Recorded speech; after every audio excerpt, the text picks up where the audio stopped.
43장 1947년 2월경 날카로운 겨울바람이 한풀 꺾인 어느 오후 서울 변두리의 작은 공원 언덕 위에서 철수와 영희는 돗자리를 깔고 누워 있었다. 칼날 같던 냉기가 조금은 수그러들었는지 하늘은 투명하게 맑았고 낮게 기우는 겨울 해가 은은한 빛을 내려주었다. 손을 마주잡은 두 사람 위로 투명한 공기가 조용히 흐르고 있었다. 영희가 손끝으로 바람결을 가늠하며 말했다. 벌써 봄 기운이 도는 것 같아. 봄이 오려나? 철수는 고개를 돌리지 않고 하늘만 바라보며 대답했다. 그러게 말이야. 겨울은 빨리 가는 게 좋지. 요즘은 해가 어떻게 흘러가는지도 모르겠어. 영희는 철수의 손을 살짝 쥐며 웃었다. 그래도 자긴 성공했잖아. 철수가 눈썹을 살짝 치켜 올리며 물었다. 성공? 그럼 미군정 경무부 경감이잖아. 멋진 자리 아냐? 영희는 장난스러운 눈빛을 반짝이며 말했다. 철수는 미소를 띠더니 고개를 저었다. 낙하산인 거지. 이승만 박사님 덕이지 뭐. 영어 좀 한다고 미군정에서 좋게 본 거고. 영희는 비스듬히 일어나 철수를 내려다보며 짓궂게 물었다. 아유 뭐래. 자긴 야망 없어? 꿈이라든가. 철수는 잠시 말없이 그녀를 바라보다가 조용히 모로 돌아 누웠다. 그리고는 그녀의 눈을 보며 담담히 말했다. 내 꿈은 너야. 그는 부드럽게 영희의 입술에 가볍게 키스했다. 영희는 웃음을 터뜨리며 철수를 손으로 살짝 밀었다. 바보 같긴. 남자가 좀 배포가 커야지. 철수는 어깨를 으쓱였다. 무지렁이 출신인 내가 경무부 간부에 조선 최고 부잣집 딸이랑 연애까지 하는데 뭐가 더 필요하겠어? 이 정도면 충분해. 영희는 고개를 갸웃하며 말했다. 그렇게 만족할 거야.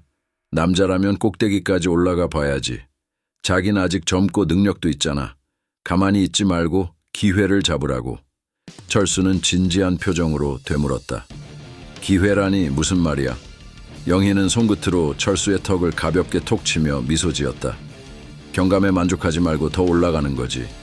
이승만 박사님처럼 확실한 노선을 잡으면 정치도 할 수 있을 텐데. 철수는 잠시 생각에 잠긴 뒤 고개를 저었다. 글쎄, 정치는 내 길이 아닌 것 같아. 우린 이제 막 해방됐는데 왜 이리 서로 물고 뜯는지 모르겠어. 고문하고 감옥에 가두고 지금이 일제 때랑 뭐가 다른지도 모르겠어. 영희는 다정하게 그의 볼을 쓰다듬으며 속삭였다. 착한 척하기는. 그래서 공산당을 응원하는 거야? 철수는 쓴웃음을 지으며 대답했다. 아니, 응원은 무슨. 그냥 모르겠다는 거지. 영희는 조금 더 진지한 목소리로 물었다. 그럼 누가 이길 것 같아? 좌파, 우파, 민족주의자, 좌우합장론자. 결국 누가 주도권을 잡을까? 철수는 눈을 감고 잠시 생각했다. 고요한 하늘 아래 지난 시간을 되짚듯 그의 기억은 혼란과 변혁의 시대를 떠올리고 있었다. 초창기엔 여운형 선생님이 주도적이었지. 임정의 김구 선생이나 이승만 박사 같은 우익 세력도 처음엔 여운형을 따라잡기 어려웠고. 그런데 좌우합작이라는 게 현실적일까? 미소가 대립하고 있는 마당에 그런 이상론이 먹히겠어? 결국 북에는 소련 지원의 김일성, 남에는 미군정의 지원을 받은 이승만 박사 쪽으로 흘러갈 것 같아. 영희는 감탄한 듯 눈을 반짝였다. 역시 경무부 경감답게 분석이 기가 막히네. 그럼 이승만 박사님 쪽을 확실히 밀어주면 되는 거 아니야? 서북청년단도 후원해야 할까? 철수는 깜짝 놀라며 벌떡 일어났다. 안 돼, 절대 안 돼. 그놈들은 극렬파야. 약속해. 절대 서북청년단이랑은 엮이지 마. 영희는 철수가 정색하는 모습에 웃음을 터뜨렸다. 알았어. 그렇게 진지해질 필요까지야. 그나저나 자긴 요즘 무슨 일 맡고 있어? 여전히 공산당 감시해. 철수는 살짝 머뭇거리더니 고개를 끄덕였다. 당분간 여운형 선생님 경호를 맡게 됐어. 테러가 심해서 미군정에서도 그분을 보호할 필요가 있거든. 사실 사회주의자지만 대중 지지도는 압도적이니까. 영희는 고개를 갸웃하며 물었다. 경호를? 경찰이 그런 일도 해? 철수는 어깨를 으쓱였다. 실질적으로 대중성이 있는 인물이니까. 공산당 색깔이 많이 바래긴 했지만 그래도 딱히 우릴 적대하는 건 아니거든. 영희는 하늘을 올려다보며 한숨을 내쉬었다. 정말 복잡하네, 정치란. 철수는 그녀를 바라보며 미소를 짓고 고개를 끄덕였다. 그러게 말이야. 뭐가 이렇게 복잡한지. 그들 위로 맑은 하늘이 잔잔히 펼쳐져 있었고 따뜻한 햇살이 두 사람의 모습을 부드럽게 감싸고 있었다. 이제 곧 봄이 올지도 모른다는 생각을 품으며 철수와 영희는 서로의 손을 놓지 않았다. 44장 1947년 2월 말 한낮의 햇살은 겨울 끝자락의 공기 속에서 부드럽게 풀어지고 있었다. 아침이 지나고 여운형의 저택 앞마당에는 사람들이 가득 모여들었다. 농민, 노동자, 상인, 학생, 각양각색의 사람들이 저마다의 소망과 고민을 품고 여운형과 만나길 기다리고 있었다.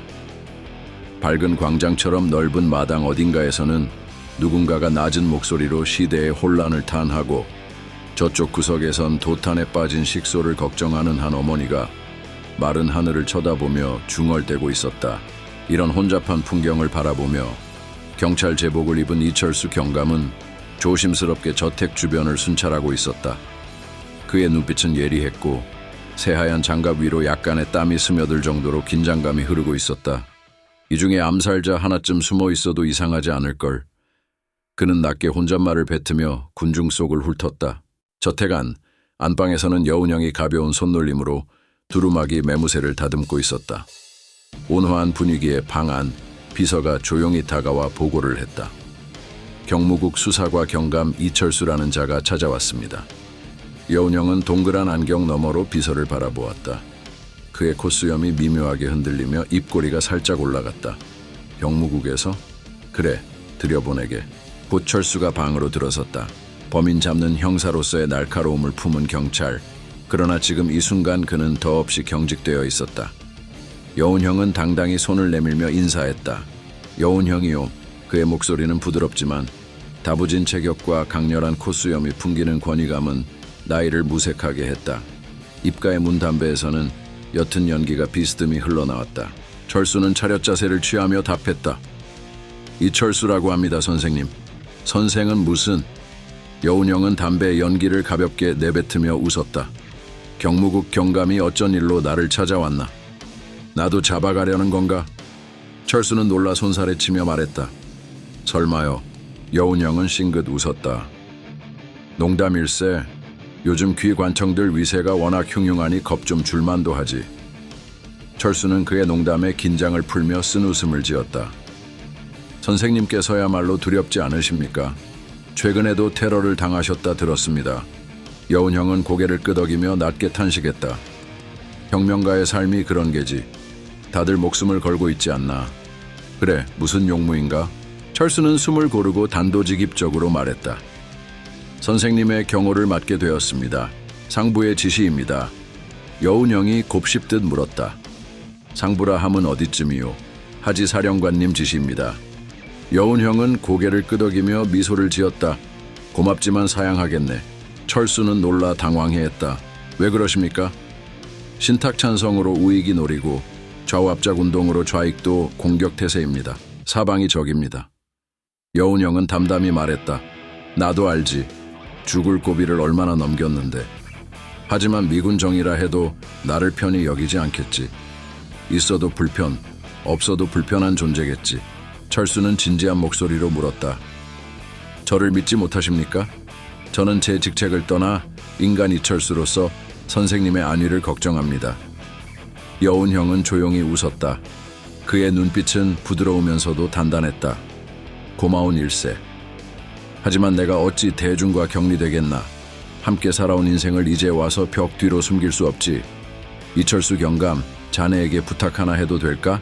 철수는 뜻밖의 말에 움찔하며 되물었다. 부탁이라니요. 여운형은 서랍에서 봉투 하나를 꺼냈다. 그 손길이 느릿하고 신중했다. 미군 정에도 여러 번 말해왔지만 제주도 사정이 심각하네. 지난해 흉작, 콜레라, 인민위원회 운동, 그들은 섬에 갇혀 선택지도 없어.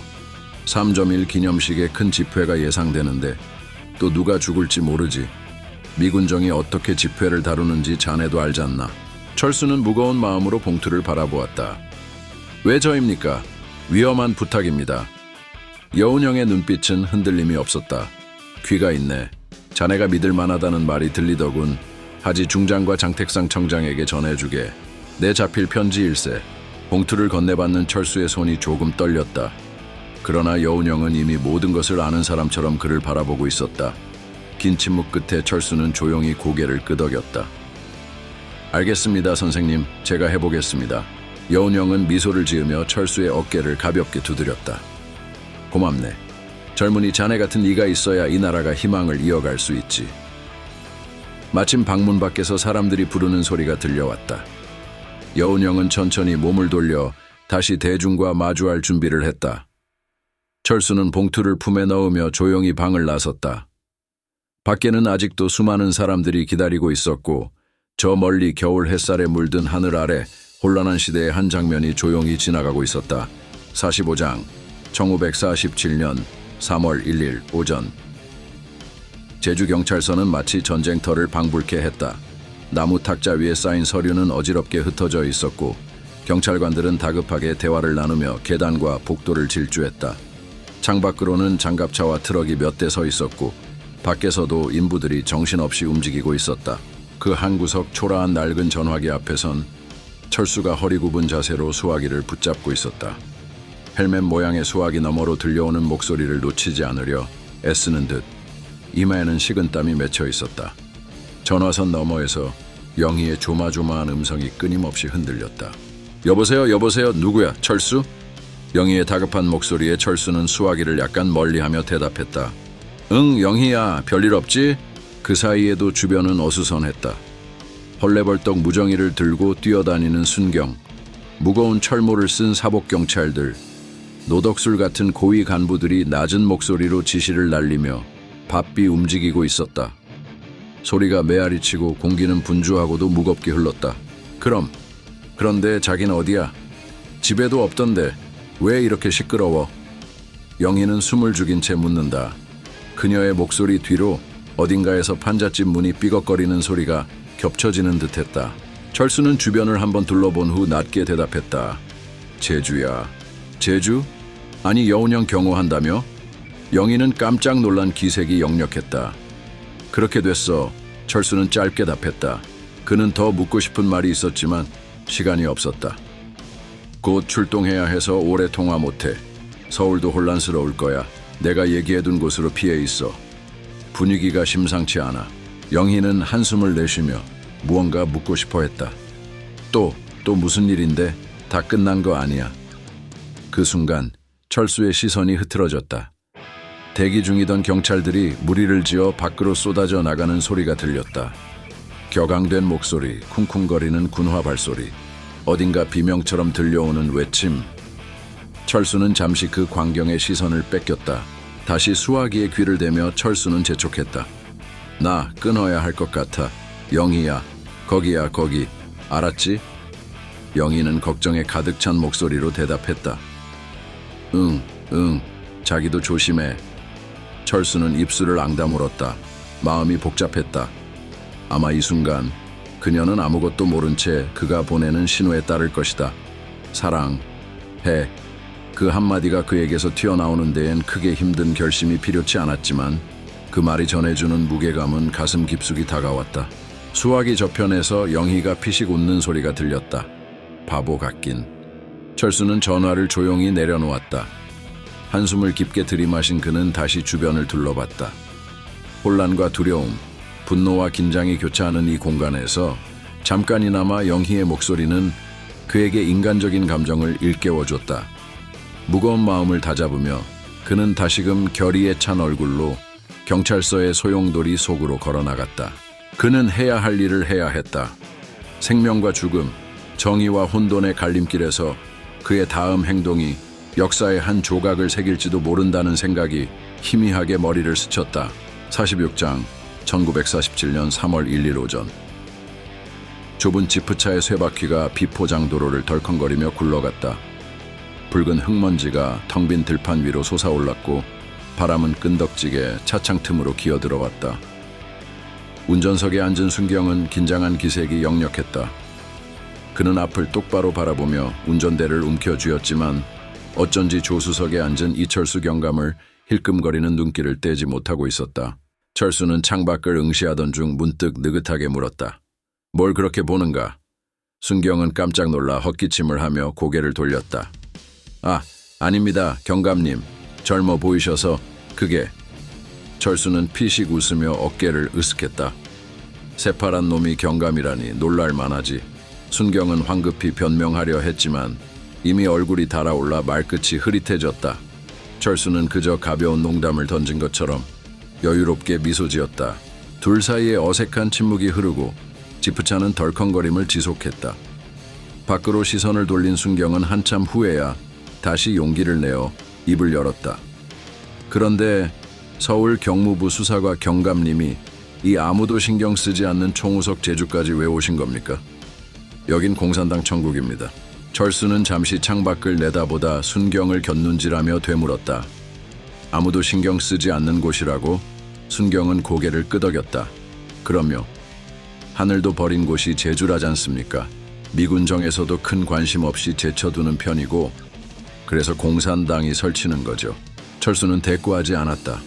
대신 차창 밖으로 흐르는 풍경을 바라보았다. 만개한 노란 유채꽃밭이 끝이 없을 듯 펼쳐져 있었다. 부드러운 바람에 출렁이는 꽃물결은 화사하고 아름다웠다.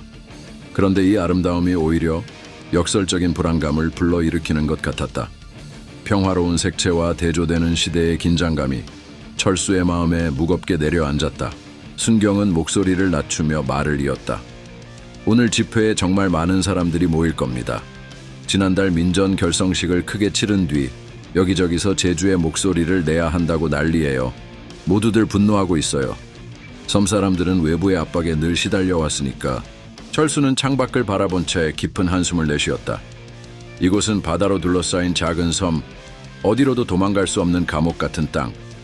그 위에서 뒤틀리는 정치와 이념의 충돌, 가난과 억압 속에서 살아가는 사람들. 그는 가슴 속에 무거운 돌덩이가 얹힌 듯 답답함을 느꼈다. 하늘도 버린 곳이라. 철수가 조용히 중얼거렸다. 하지만 이곳에도 사람이 살아, 사람이 있고 그들이 목소리를 낸다면 아무도 신경 쓰지 않는 곳은 아닐 거야. 그의 말에 순경은 조용히 고개를 끄덕였다. 지프차는 여전히 울퉁불퉁한 길을 따라 흔들리며 앞으로 나아갔다. 두 사람은 더 이상 대화하지 않았지만 바깥의 유채꽃들은 아무 말 없이도 그들의 생각과 불안을 어루만지는 듯했다. 희미한 엔진 소리, 먼지 속에 흔들리는 꽃들의 그림자, 그리고 이방인처럼 찾아온 서울 경무부 경감. 모든 것이 어색하고 낯설었지만 그 낯설음 속에 생명의 소리와 바람이 있었다. 섬은 고요하게, 그러나 날카로운 긴장 속에서 그들을 맞이하고 있었다.